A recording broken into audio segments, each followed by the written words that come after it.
Hello guys, welcome back. This Utkarsh Srivastava और आज हम कवर करने वाले हैं 1 marker series for class 10th economics, which means जो आपके 10 नंबर के क्वेश्चंस आने वाले हैं इकोनॉमिक्स से टर्म 1 सोशल साइंस के पेपर में, वो हम आज सारे कवर कर रहे होंगे। So be prepared, let's start the video.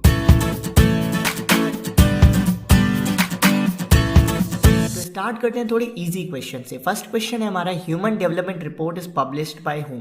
तो ह्यूमन डेवलपमेंट रिपोर्ट को कौन पब्लिश करता है? It is published bye UNDP. UNDP का फुल फॉर्म होता है यूनाइटेड नेशन डेवलपमेंट प्रोग्राम। अब हम सबको पता है ह्यूमन डेवलपमेंट रिपोर्ट क्या करती है। It compares countries on the basis of 3 factors. Number 1 literacy rate, number 2 health status and number 3 as usual per capita income. Next question, on what basis World Bank measure countries. तो World Bank country को कैसे measure करती है? World Bank measures countries on the basis of their per capita income. Very important question, ये 99% ये exam में आने ही वाला है। या तो ये आएगा या ये आएगा कि ह्यूमन डेवलपमेंट रिपोर्ट में कैसे कंपेयर किया जाता है। Next question, full form of GDP is. तो अगर ये आपको नहीं पता तो मेरे हिसाब से फिर आपने एनसीईआरटी की रीडिंग नहीं की है। देखो, अगर आपको टर्म 1 में सारे एमसीक्यू करने हैं तो आपको एनसीईआरटी की रीडिंग लगानी पड़ेगी। तो फुल फॉर्म ऑफ जीडीपी क्या होता है? Very easy question. जीडीपी का फुल फॉर्म होता है ग्रॉस डोमेस्टिक प्रोडक्ट। अब अगर आप यहाँ पे सारे ऑप्शंस देखोगे तो सारे मिलते जुलते हुए हैं। Gold domestic process, gross domicile product, gross domestic process, gross domestic product. तो ये सारे ऑप्शंस मिलते जुलते हैं। तो इसका मतलब है कि जब आप वहाँ पर कर रहे होगे क्वेश्चंस तो आपको अवेयरनेस भी रखनी पड़ेगी, क्योंकि सारे ऑप्शंस मिलते जुलते ही मिलने वाले हैं। तो आपको ऐसा नहीं है कि बस आपने एक बार देखा हाँ ग्रॉस लिखा है तो लगा लो। थोड़ा अवेयर रह के वहाँ पर आप क्वेश्चंस करोगे। Next question, per capita income is also known as. तो पर कैपिटा इनकम को हम और क्या कहते हैं? देखो, बहुत ईजी क्वेश्चन है। मैंने पहले भी बोला है, अभी राउंड 1 चल रहा है ईजी क्वेश्चंस का, बट ये सारे क्वेश्चंस प्रीवियस ईयर एग्जाम्स में आए हैं। पर कैपिटा इनकम को हम और क्या कहते हैं? It is also known as the average income. Next question, literacy rate measures the proportion of literate population in which age group. अब ये क्वेश्चन कह रहा है कि जब हम लिटरेसी रेट मेजर करते हैं तो हम कौन से एज ग्रुप के लोगों को लेते हैं। ऐसा तो है नहीं कि हम 1-2 साल के बच्चे को भी कंसीडर करते हैं कि हाँ भाई तू पढ़ा लिखा है या नहीं, बच्चा भी बोलना नहीं सीखा है और हम देखते हैं कि वो पढ़ा लिखा है, ऐसा नहीं ना करते। तो हम किस एज ग्रुप के लोगों को लेते हैं लिटरेसी रेट मेजर करने के लिए? हम लेते हैं those who are of 7 years और एबव। जो लोग 7 साल के होते हैं या उससे बड़े होते हैं, 7 यानी कि 7 ईयर्स, ठीक है। तो 7 ईयर्स या उससे एबव वालों को हम कंसीडर करते हैं। सो the correct answer is the age group of 7 years and above. Next question, development of country can generally be determined by. तो ये जो क्वेश्चन है ये एनसीईआरटी बुक का है, ये एक्सरसाइज में है, पहला क्वेश्चन है एमसीक्यू। तो जनरली हम डेवलपमेंट कैसे कंपेयर करते हैं? जनरली हम डेवलपमेंट कंपेयर करते हैं on the basis of 3 factors. अगर यहाँ पे वर्ल्ड बैंक पूछता तब हम पर कैपिटा इनकम लिखते हैं, लेकिन जनरली पूछ रहा है तो जनरली मतलब अगर मुझसे बोला जाए तो मैं कैसे करूंगा? तो मैं सिर्फ पर कैपिटा इनकम पे तो नहीं करूंगा, मैं तीनों फैक्टर्स को कंसीडर करूंगा। कौन कौन से? पर कैपिटा इनकम भी, लिटरेसी रेट भी, हेल्थ स्टेटस भी। So the correct answer is option D, all of the above. Next question, average income is the ratio of total income to the. तो average income क्या होती है? अब जरा आप बताओ। एवरेज इनकम जो होती है, it is the ratio of the total income of a country to the total population of a country. तो करेक्ट आंसर कौन सा होगा? Option B. ये जो सारे क्वेश्चन है ये बहुत इजी है और ये 1 मार्कर मतलब ऐसे फ्रीक्वेंटली आस्क्ड है, ये कभी भी आ जाते हैं पेपर में, तो अपन को रिस्क नहीं लेने का है ना, तो अपन सारे क्वेश्चंस करेंगे। Full form of IMR is. तो ये शायद ये क्वेश्चन आपको ना आता हो। आईएमआर का फुल फॉर्म क्या होता है? आईएमआर का फुल फॉर्म कोई मेडिकल टर्म नहीं है। आईएमआर का फुल फॉर्म होता है इन्फेंट मोर्टेलिटी रेट। आईएमआर नाम से एक मशीन भी होती है, तो बायोलॉजी वाले बच्चे जानते होंगे, बट आईएमआर का फुल फॉर्म यहाँ पर इकोनॉमिक्स में होता है infant mortality rate. Next question, full form of BMI is. तो बीएमआई का फुल फॉर्म क्या होता है? बीएमआई एक टर्म है जो जनरली फिजिकल एजुकेशन वाले बच्चे ज़्यादा यूज़ करते हैं। बॉडी मास इंडेक्स, इसका फुल फॉर्म होता है बॉडी मास इंडेक्स। तो the correct option is option ए। अब बीएमआई का यूज़ क्या होता है? इससे हम कंपेयर करते हैं कि भैया कौन सा बच्चा नैरिश्ड है, कौन सा बच्चा अंडर नैरिश्ड है। मतलब ये जो होता है ना कुपोषण, कौन सा बच्चा कुपोषण का शिकार है, कौन सा बच्चा ओबेसिटी का शिकार है, मतलब ये हर एज ग्रुप के लिए होता है। नेक्स्ट क्वेश्चन, अब है जो है वो सेक्टर्स ऑफ इंडियन इकोनॉमी के हैं। Primary sector is also known as, बहुत ईजी क्वेश्चन है। Primary sector is also known as agriculture sector. अब प्राइमरी सेक्टर को एग्रीकल्चर सेक्टर क्यों कहा जाता है? क्योंकि प्राइमरी सेक्टर में जो जितनी भी एक्टिविटीज़ होती हैं वो सारी एक्टिविटीज़ एग्रीकल्चर से रिलेटेड होती हैं, जैसे कि लकड़ी, पेड़ से लकड़ी ऑब्टेन करना, या फिर किसी और चीज़ के लिए रॉ मटेरियल्स बनाना। जैसे आप पार्ले जी बिस्किट खाते हो तो वो कहाँ से बनता है? वो आटे से बनता है। आटा कहाँ से आता है? गेहूं से। तो गेहूं क्या है, एक एग्रीकल्चरल एक्टिविटी है। तो प्राइमरी सेक्टर को हम क्या कहते हैं, एग्रीकल्चर सेक्टर। क्यों कहते हैं, क्योंकि प्राइमरी सेक्टर में जितनी भी एक्टिविटीज़ आती हैं ये सारी ज़्यादातर ऑलमोस्ट 99% एक्टिविटीज़ एग्रीकल्चर से रिलेटेड होती है। Next question, secondary sector is also known as, secondary sector को हम और क्या कहते हैं। अब देखो जैसे प्राइमरी सेक्टर में ज़्यादातर एक्टिविटीज़ एग्रीकल्चर की है तो हम उसको एग्रीकल्चर सेक्टर बोलते हैं। सेकेंडरी सेक्टर में क्या होता है, सपोज करो मैंने पेड़ से लकड़ी काटी तो अभी मैंने प्राइमरी एक्टिविटी की। अब आपको लकड़ी से बनाना है फर्नीचर, तो आप क्या करोगे, उसको मैन्युफैक्चर करोगे। मैन्युफैक्चर चीज़ें कहाँ पे होती हैं, इंडस्ट्री में होती हैं। तो जनरली जितनी भी एक्टिविटीज़ होती है सेकेंडरी सेक्टर में वो सारी मैन्युफैक्चरिंग की होती है, और मैन्युफैक्चर कहाँ किए जाते हैं, इंडस्ट्री में। तो ये सारी एक्टिविटीज़ कहाँ की हो जाती है, इंडस्ट्रियल सेक्टर की। Next question, dairy, fishing and forestry are activities of this sector. तो जो डेयरी है, फिशिंग है, फॉरेस्ट्री है, ये सारी एक्टिविटीज़ कौन से सेक्टर की है। वेरी इजी क्वेश्चन है, देखो बहुत आसान है। जैसे डेयरी है, फिशिंग है, ये सारी प्राइमरी एक्टिविटीज़ है। ये सारी जो एक्टिविटीज़ हैं बहुत बेस फॉर्म करती हैं बाकी अदर की। जैसे डेयरी से हमें मिलता है दूध, दूध के बाद पनीर बनता है, ऐसा नहीं है पनीर पहले बनता है दूध बाद में बनता है, दूध के बाद पनीर बनता है। तो डेयरी जो है it is a primary activity, fishing जो है it is a primary activity, forestry primary activity. तो ये सारी कौन सी के एग्जाम्पल है, प्राइमरी सेक्टर का। Which sector do not produces any goods only provides help. तो ऐसा कौन सा सेक्टर है जो कोई भी गुड्स को प्रोड्यूस नहीं करता, सिर्फ हेल्प प्रोवाइड करता है। सिर्फ एक ही सेक्टर है। अब उस सेक्टर का नाम क्या है, उस सेक्टर का नाम है टर्सरी सेक्टर। अब देखो प्राइमरी सेक्टर है, सेकेंडरी सेक्टर, ये कुछ ना कुछ प्रोड्यूस करते हैं। जैसे प्राइमरी सेक्टर से हमें गेहूं मिलता है, हमें दूध मिलता है। सेकेंडरी सेक्टर में हमको पनीर मिल जाता है, आइसक्रीम मिल जाती है, कुछ ना कुछ मिल जाता है। लेकिन टर्सरी सेक्टर में कुछ भी प्रोड्यूस नहीं किया जाता। टर्सरी सेक्टर का काम होता है सिर्फ हेल्प प्रोवाइड करना। जैसे मान लो आपने सेकेंडरी सेक्टर में पनीर बनाया, तो आपको यूपी से राजस्थान पहुंचाना है पनीर, तो वो काम टर्सरी सेक्टर करेगी, वो अपने ट्रांसपोर्टेशन सर्विस करवाएगी। अगर आपको यूपी से राजस्थान कॉल करना है तो आप किसका यूज़ करोगे, कम्युनिकेशन सर्विसेज का, वो टर्सरी सेक्टर करता है। तो सिर्फ एक ही ऐसा सेक्टर है जो कोई भी गुड्स को प्रोड्यूस नहीं करता, सिर्फ हेल्प करता है, सिर्फ सर्विसेज प्रोवाइड करता है। वो कौन सा कहलाता है, टर्सरी सेक्टर। अब टर्सरी सेक्टर सिंस सिर्फ सर्विस प्रोवाइड करता है तो इसलिए इस सेक्टर को सर्विस सेक्टर भी कहा जाता है। So the correct answer is A and B, यानी कि सर्विस सेक्टर भी टर्सरी सेक्टर भी, दोनों सही हैं। तो आंसर क्या होगा, option D. Next question, NREGA ensures which right. NREGA, तो नरेगा के बारे में थोड़ा पढ़ लेते हैं। नरेगा क्या है, नेशनल रूरल एम्प्लॉयमेंट गारंटी है। ठीक है, नरेगा तो सिंपली है, नरेगा है उसको इम्प्लीमेंट किया गया था 2005 में। अब नरेगा क्या करता था, नरेगा के हिसाब से जो भी लोग जिनको काम की ज़रूरत है उनको गवर्नमेंट के द्वारा 100 डेज़ के लिए एम्प्लॉयमेंट प्रोवाइड किया जाएगा। यानी कि 100 डेज़ के लिए इनको एम्प्लॉयमेंट प्रोवाइड किया जाना था, जिसके लिए उनको क्या मिलेगी, उनकी वेजेस मिलेगी, सैलरी मिलेगी। नरेगा का काम सिंपली ये था। और नरेगा ये भी कहता था कि अगर गवर्नमेंट आपको एम्प्लॉयमेंट नहीं दे पाती है, रोजगार नहीं दे पाती है, तब भी गवर्नमेंट आपको जो आपका बेरोजगारी भत्ता है, अनएम्प्लॉयमेंट अलाउंसेस है, उसको वो देना पड़ेगा। क्योंकि इस जब आपको गवर्नमेंट कोई चीज़ नहीं दे पाएगी तो वो गवर्नमेंट की फेलियर होगी, आपकी नहीं। ओके, तो अभी क्वेश्चन क्या बोलता है कि नरेगा इंश्योर्स विच राइट। तो नरेगा कौन से राइट को इंश्योर करता है, नरेगा कौन से राइट को बताता है, क्लैरिफाई करता है। तो राइट टू एजुकेशन को करता है, बिल्कुल नहीं करता है। एजुकेशन और नरेगा में कोई रिलेशन नहीं है। राइट टू प्राइवेसी, कोई रिलेशन नहीं है। राइट टू लिव फ्रीली, कोई रिलेशन नहीं है। तो ऑप्शन कौन सा सही होगा, option B, right to work, because NREGA ensures the right to work. ये क्लियर लाइन लिखी है एनसीईआरटी टेक्स्ट बुक में।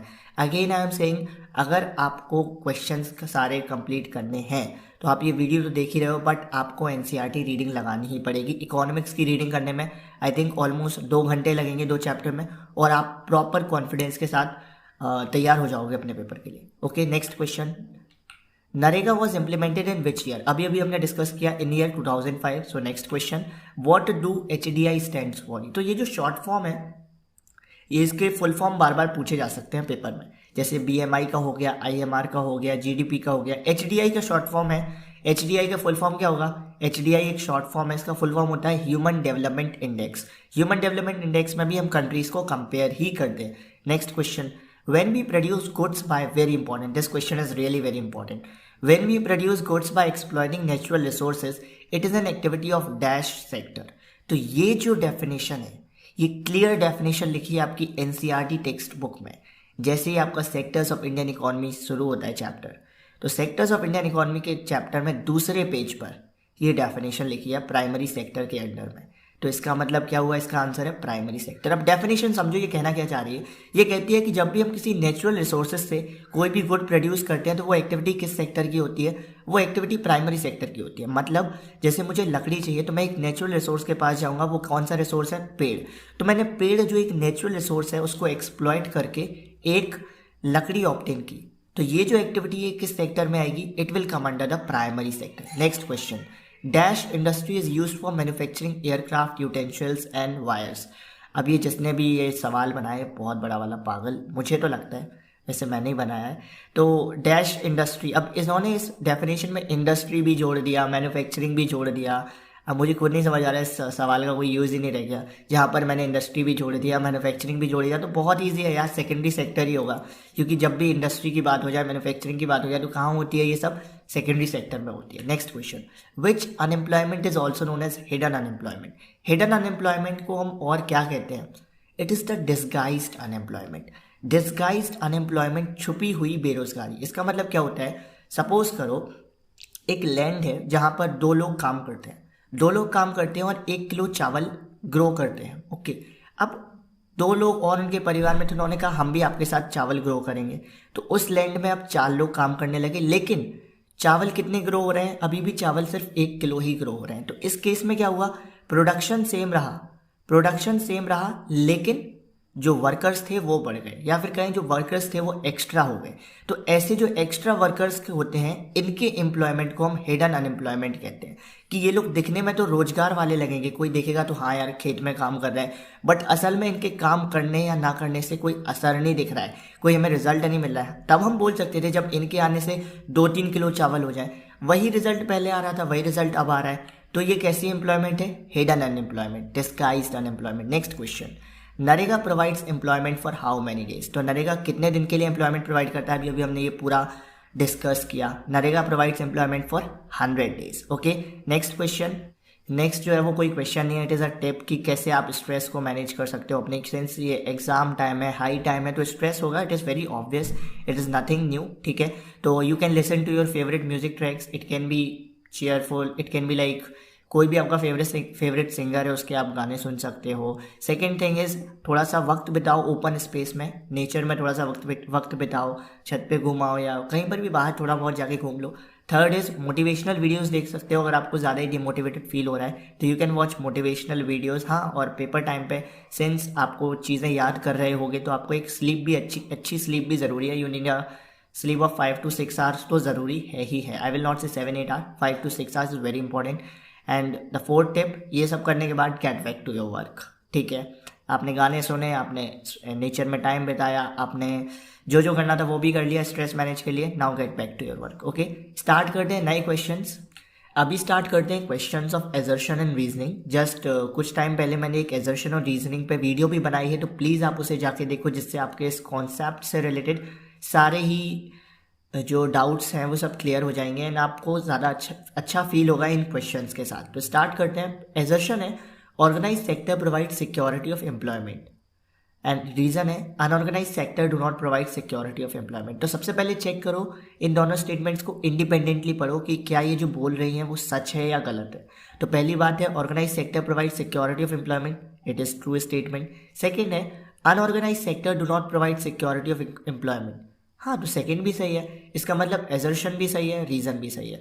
अब जो मैंने वीडियो बनाई थी उसके हिसाब से अगर हमें रिलेशन इस्टेब्लिश करना है तो क्या करना पड़ेगा, एजर्शन के पहले वाई लगा देना है, रीज़न के पहले बिकॉज। तो आपको समझ में आ जाएगा कि आप जो क्वेश्चन पूछ रहे हो एजर्शन में वाई लगा के उसका आंसर आपको मिलता है या नहीं। जैसे why organise sector provide security of employment because unorganise sector do not provide security of unemployment. कोई सेंस है इस बात की, कोई सेंस नहीं है ना, क्योंकि दोनों में बात ही अलग अलग हो रही है। तो जब दोनों में बात ही अलग अलग हो रही है तो इसका आंसर क्या होगा, option 2, both assertion and reason are true but reason is not the correct explanation. Okay, आप वो एजर्शन रीजन वाली वीडियो ज़रूर देखो, बहुत अच्छी वीडियो है, बहुत ज़्यादा कॉन्सेप्ट क्लियर करेगी वो। नेक्स्ट है manufacturing is a primary activity, sorry manufacturing is a secondary activity. Assertion है ये हमारा, हाँ तो एजर्शन सही है, मैन्युफैक्चरिंग सेकेंडरी एक्टिविटी है। रीज़न है secondary activities are also known as tertiary activities. ये क्या था, secondary activities are also known as tertiary activities, मतलब कुछ भी लिख दो हम बस पढ़ लेंगे। तो भाई आपको तो हमें साफ साफ दिख रहा है कि एजर्शन तो सही है जो कह रहा है manufacturing is a secondary activity, but reason तो टोटली गलत है। सेकेंडरी एक्टिविटी और टर्सरी एक्टिविटी दोनों अलग अलग है, तो एक नाम कैसे हो सकता है? तो इसका आंसर क्या होगा? Assertion is true but reason is false, so the correct answer is option 3। Next question, people do not consider money as the only attribute for comparing development. तो एजर्शन कहती है कि लोग सिर्फ मनी को ही डेवलपमेंट कंपैरिजन के लिए नहीं मानते। मतलब लोग ये कहते हैं कि सिर्फ मनी को ही बेसिस नहीं मानना चाहिए डेवलपमेंट कंपेयर करने के लिए। Reason, money in your pocket can not buy all goods and services, कि अगर आपकी जेब में पैसा हो तो इसका मतलब ये नहीं कि आप सब कुछ खरीद सकते हो। बिल्कुल सही बात है, अगर आपकी जेब में पैसा है तो you can not buy a pollution free environment, ये आपको नहीं मिलेगा। आप एक अच्छी कॉलोनी में कि आप अच्छे लोग नहीं खरीद सकते हो कि आपके आसपास अच्छे लोग रहे, है ना। तो money in your pocket can not buy all the goods. तो पहली स्टेटमेंट भी सही है कि सिर्फ पैसे को ही कंपैरिजन नहीं मान सकते, पैसे को ही हम बेसिस नहीं मान सकते। दूसरी स्टेटमेंट भी सही है कि money in your pocket can not buy all the goods. साथ ही साथ पहली स्टेटमेंट कह रही है कि हम सिर्फ पैसे को नहीं मान सकते, और दूसरी स्टेटमेंट बता भी रही है कि क्यों नहीं मान सकते, क्योंकि अगर सिर्फ पैसा हो तो इसका मतलब ये नहीं है कि आप अपनी लाइफ में सब कुछ खरीद सकते हो। तो इसका मतलब क्या हुआ?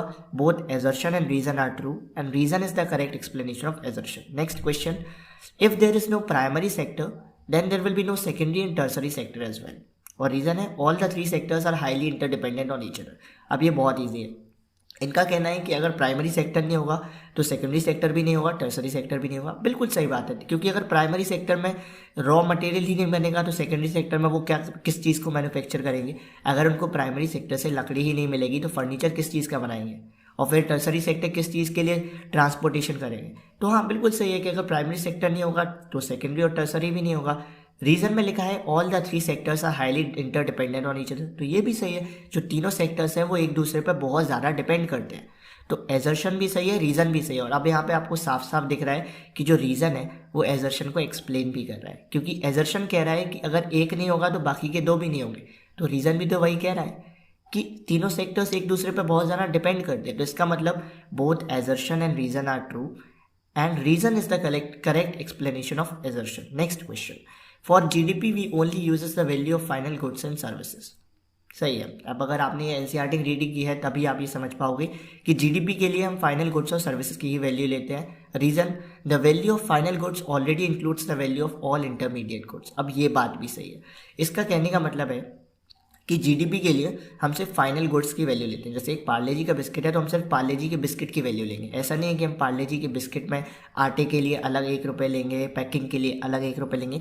वो जो 5 रुपये का पार्ले जी का बिस्किट है उसमें सब कुछ इंक्लूड होता है, मैन्युफैक्चरिंग कॉस्ट भी होता है और आपकी जो खेती बाड़ी का कॉस्ट है, हर कॉस्ट इंक्लूडेड होता है। तो वही तो ये कह रहे हैं कि जीडीपी के लिए हम फाइनल गुड को यूज़ करते हैं, फाइनल वैल्यू को यूज़ करते हैं। और रीज़न बता रहे हैं हम फाइनल वैल्यू को क्यों यूज़ करते हैं, क्योंकि फाइनल वैल्यू में पहले से ही सारी चीज़ें इंक्लूडेड होती है। So the correct answer is both assertion and reason are true and reason is the correct explanation of assertion. ठीक है, आई एम अगेन सेइंग, अगर अभी भी आपको थोड़ी सी क्लैरिटी चाहिए है और ज़्यादा कि एजर्शन रीजन कैसे सॉल्व किए जाए तो आई बटन अभी ऊपर आपको दिख रहा है, वहाँ से आप वीडियो देख सकते हो एजर्शन और रीजनिंग पे।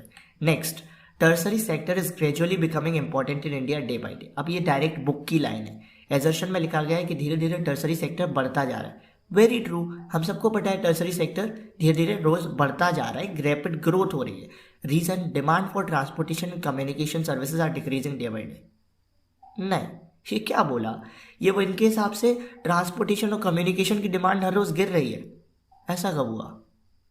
आप लोगों ने क्या अपने आसपास जाना छोड़ दिया या अपने दोस्तों से बात करना छोड़ दिया जो इनकी डिमांड गिर रही है?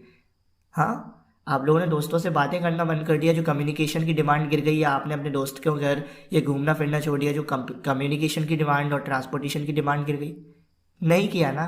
तो इसका मतलब दूसरी स्टेटमेंट तो प्रॉपर झूठ है, बिल्कुल सफ़ेद झूठ है कि सामने दिख रहा है कि अब मैं आंख बंद करके बोलूँगा कि यार ये झूठ बोल रहा है, यार बड़ा गलत क्वेश्चन। तो इसका मतलब एजर्शन तो सही है लेकिन रीज़न गलत है।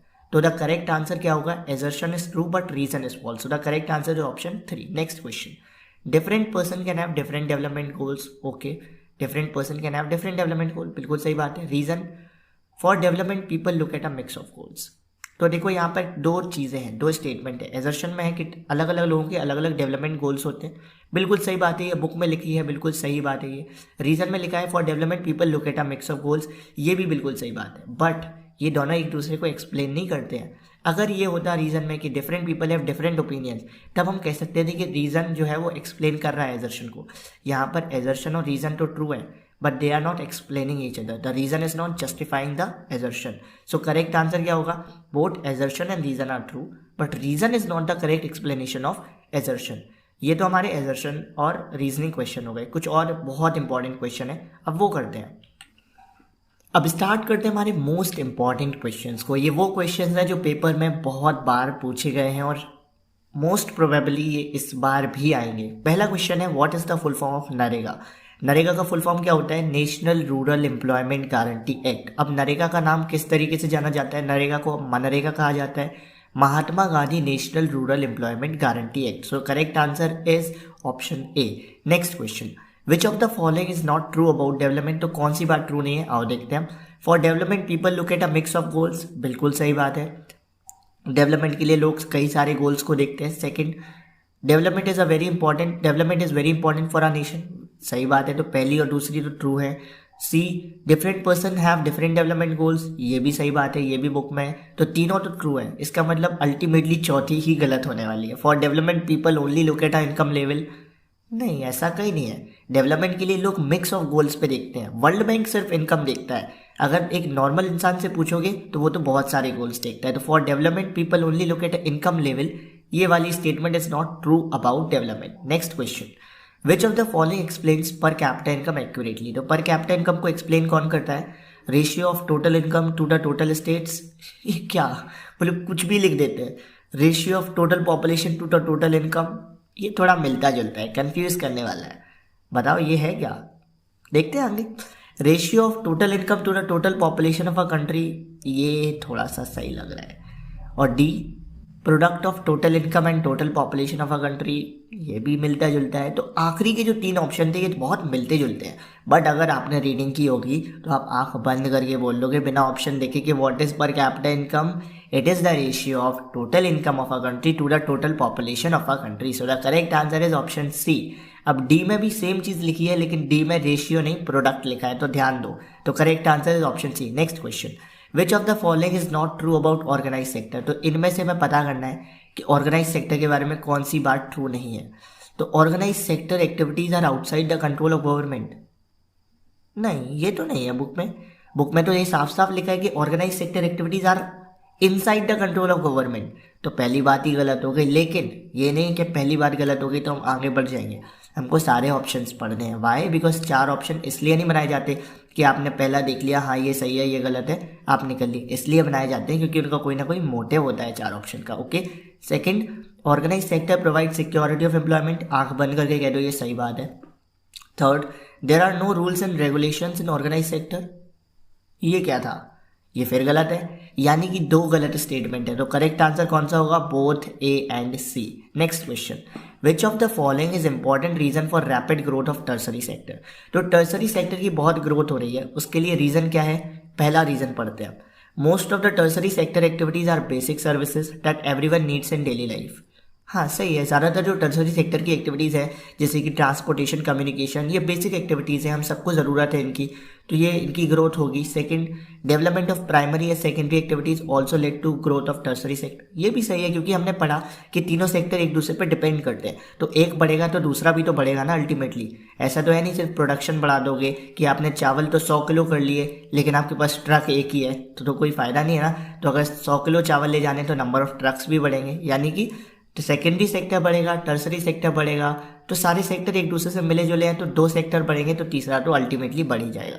Third, as income levels are rising the demands for more service sector activities are also rising. हाँ सही है, जैसे जैसे लोगों की इनकम बढ़ रही है अब लोग क्या है, लोग पसंद करते हैं प्राइवेट वार्ड्स लेना, प्राइवेट रूम्स लेना, 5 स्टार 7 स्टार होटल्स में जाना। क्यों? क्योंकि अब उनकी इनकम लेवल बढ़ रही है। तो ये जो सारी एक्टिविटीज़ हैं टर्सरी सेक्टर में आती हैं। लोग प्राइवेट बैंक्स में जाके इन्वेस्टमेंट कर रहे हैं, हर चीज़ अब प्राइवेट अपनी अपनी कार ले रहे हैं, तो इन सब से क्या हो रहा है, टर्सरी सेक्टर एक्टिविटीज़ भी बढ़ रही हैं। तो इसीलिए कहा गया कि इनकम लेवल बढ़ रही है तो सर्विस सेक्टर एक्टिविटीज़ की डिमांड बढ़ती है। वही लोग जो पहले नोकिया लेते थे अब वो आईफोन ले रहे हैं, तो डिमांड भी बढ़ती जा रही है तो सब होगा। तो इसका मतलब तीनों ही सही है, तीनों ही रीज़न है टर्सरी सेक्टर की ग्रोथ के लिए। So the correct answer is D, all of the above. Next, choose the incorrect option from column A and column B. तो कॉलम ए में दिया है कैटेगरी ऑफ पर्सन और कॉलम बी में है डेवलपमेंट गोल्स। मतलब कॉलम ए में है कि एक इंसान है, मतलब जो भी वो इंसान है। कॉलम बी में है कि उसका डेवलपमेंट गोल कौन सा होगा। तो हमको बताना है इनमें से इनकरेक्ट ऑप्शन कौन सा। एक लैंडलेस रूरल लेबर है, उसका गोल क्या होगा, more days of work and better wages. हाँ, उसका यही गोल होगा, क्योंकि एक लैंडलेस रूरल लेबर है, उसके पास ज़मीन तो है नहीं, तो वो किसी और के लिए काम करेगा। तो उसका गोल यही होगा कि मैं ज़्यादा से ज़्यादा काम करूँ और थोड़ी अच्छी वेजेस पे, अच्छी सैलरी पे काम करूँ। Second, prosperous farmers from Punjab. तो जो फार्मर्स के पंजाब के जो फार्मर्स हैं, मतलब फार्मर्स के पंजाब नहीं, पंजाब के जो फार्मर्स हैं, उनका गोल होगा availability of other sources of irrigation. हाँ, क्योंकि पंजाब में इरिगेशन की बहुत ज़रूरत है। वहाँ पर जब चावल की उगाई होती है, मीन्स ग्रो किए जाते हैं, तो वहाँ पर कई बार ऐसा होता है जब वहाँ पर इरिगेशन की वजह से ही आप चावल को सही से ग्रो कर सकते हो। तो ये भी सही है। C, farmers who depend only on rain for growing crops. हाँ, जो फार्मर्स उस पर डिपेंड करते हैं, सिर्फ मानसून पर डिपेंड करते हैं अपनी क्रॉप्स के लिए, उनका डेवलपमेंट गोल क्या होगा, उनका डेवलपमेंट गोल होगा higher support price for their crops. हाँ, उनका यही गोल होगा कि हो सकता है कभी कभी उनकी फसल जो है वो फेल हो जाए या नष्ट हो जाए, तो उनका गोल होगा कि हमें उसके लिए एक अच्छी सपोर्ट प्राइस मिले। तो पहले तीन तो सही थे। चौथा है a rural women from a land owning family. एक गाँव की लेडी, एक ग्रामीण औरत जिसके पास ज़मीन है, उसका गोल क्या होगा, regular job and high wages to increase an income. उसका गोल ये क्यों होगा, जिसके पास खुद की ज़मीन है और जो एक ग्रामीण औरत है, उसका गोल तो ये होगा ना कि मैं अपने खेत में खेती करूं, मुझे खेती से संबंधित चीज़ें मिले। उसका ये गोल नहीं होगा कि मुझे बैंक में नौकरी मिले, रेगुलर जॉब मिले या हाई वेजेस मिले अपनी इनकम बढ़ाने के लिए। नहीं, वो तो खुद के लिए काम करती है, तो उसका गोल खुद से रिलेटेड होगा। तो करेक्ट आंसर होगा ऑप्शन डी, क्योंकि ऑप्शन डी जो है वो इनकरेक्ट ऑप्शन है। बाकी सबके डेवलपमेंट गोल्स मैच होते हैं। ठीक है, अब ऐसे जो क्वेश्चंस आते हैं उनमें आपको देखना है कि सबसे अप्रोप्रिएट आंसर क्या बैठता है। अभी आपको कई लोगों को लगेगा यार यहाँ तो सारे आंसर एक जैसे लग रहे हैं, बट आपको देखना है कौन सा अप्रोप्रिएट है। मोस्ट अप्रोप्रिएट आंसर कोई आप करेक्ट लिखोगे तो option D is the most appropriate answer here. Choose the incorrect option from the following. तो देखो, कोरियर जो है वो टर्सरी सेक्टर में आता है। हाँ, आता है, क्योंकि कोरियर जो है उसमें कोई भी गुड्स प्रोड्यूस नहीं होते, उसमें सिर्फ ट्रांसपोर्टेशन कम्युनिकेशन वाली चीज़ें होती हैं कि कोई आपका पार्सल यहाँ से वहाँ पहुँचाते हैं, तो वो तो सर्विस दे रहा है, तो tertiary sector. Fisherman primary sector, हाँ primary sector. Carpenter primary sector, this is something. Carpenter क्या करता है, कारपेंटर क्या करता है, लकड़ी को वो फर्नीचर में बदलता है, वो मैन्युफैक्चरिंग का काम करता है कारपेंटर। तो मैन्युफैक्चरिंग तो एक्टिविटी सेकेंडरी सेक्टर की है, तो इसका मतलब कारपेंटर के सामने होना चाहिए था सेकेंडरी सेक्टर।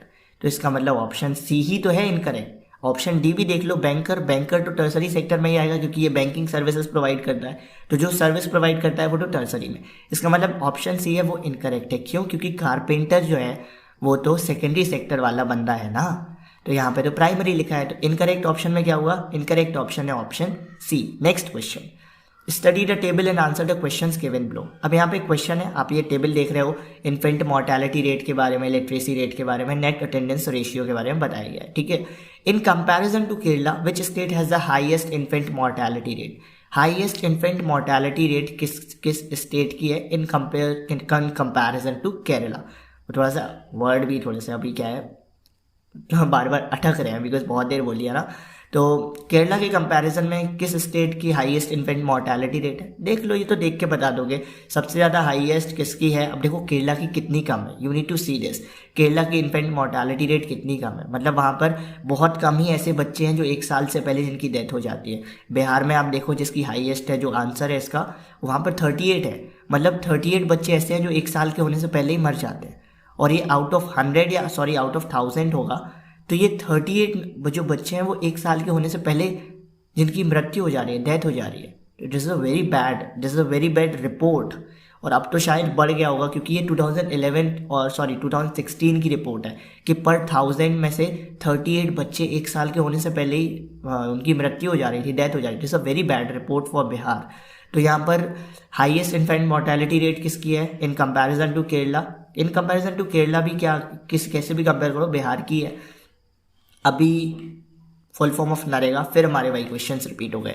तो यहाँ तो खत्म होता है हमारा this whole part of class 10th economics 1 mark questions. यहाँ पर मैंने आपके मोस्ट ऑफ द क्वेश्चंस को कवर किया है। अगर 1-2 क्वेश्चंस और बाकी रहेंगे तो मैं आपको बता दूंगा, जो बहुत ज़रूरी है। अगर कोई मुझे लगेगा तो मैं आपको ज़रूर बताऊंगा। अभी आई होप आपने इस वीडियो को बहुत ही ध्यान से देखा होगा और आप इन सब चीज़ों को समझे भी होंगे। सो इस वीडियो को देखने के बाद बस एक चीज़ करो, अगर अभी तक नहीं की है एनसीईआरटी की रीडिंग ज़रूर कर लेना, क्योंकि ये वीडियो तो सिर्फ होती हैं बुक पढ़ने के बाद, ना कि बुक पढ़ने से पहले। This is a very true thing. मैं आपको बिना बुक पढ़े नहीं बता रहा हूँ, मैंने बुक पढ़ी है उसके बाद ही बता रहा हूँ। तो आप जब ये मेरी वीडियो देख रहे हो तो आपको, या तो अगर आपने अभी तक बुक नहीं पढ़ी है दैट इज़ वेरी फाइन, आप बाद में पढ़ लो वीडियो के बाद, लेकिन एनसीईआरटी की रीडिंग करके ज़रूर जाना, बिकॉज एनसीईआरटी की रीडिंग के बिना कुछ भी नहीं हो सकता। You can not score 100% marks without the reading of NCERT. So this is all for this video. मिलते हैं अगली वीडियो के साथ जो किसी ना किसी सब्जेक्ट की 1 मार्कर सीरीज से रिलेटेड होगी। अभी से ऑल द बेस्ट बोल रहा हूँ एग्जाम के लिए। Okay, all the best everyone, good bye.